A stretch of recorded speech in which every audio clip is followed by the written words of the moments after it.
১৯৯১ সাল থেকে চালু হওয়া ভ্যাট ব্যবস্থায় মোট ১১টি স্তর রয়েছে। ভ্যাট আইনে ১.৫% থেকে শুরু করে ১৫% পর্যন্ত হার ঠিক করা আছে। তাই গত কয়েক বছর ধরে সব স্তরে একটি নির্দিষ্ট হারে ভ্যাট আদায়ের জন্য কাজ শুরু করে সরকার।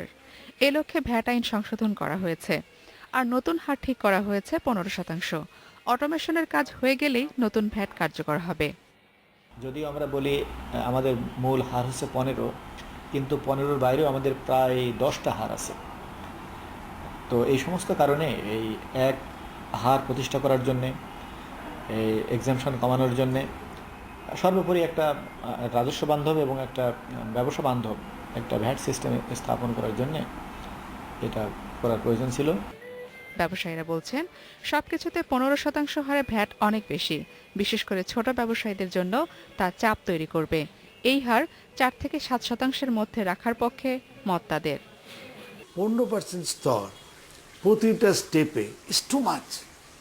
কেউ এত আয় করতে পারবে না, যার ফলে কী হবে, অসন্তোষ দেখা দেবে।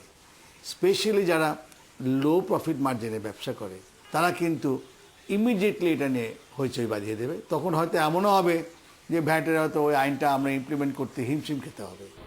প্রতি মাসে ভ্যাটের ৫০,০০০ রিটার্ন জমা পড়ে রাজস্ব বোর্ডে। অটোমেশনের কাজ শেষ হয়ে গেলে রেজিস্টার্ড ৭,৩৫,০০০ প্রতিষ্ঠানের ভ্যাট আদায়ের হিসেব পাওয়া যাবে। ফলে বাড়বে রাজস্ব আদায়। জিমি আমির, ইন্ডিপেন্ডেন্ট নিউজ, ঢাকা।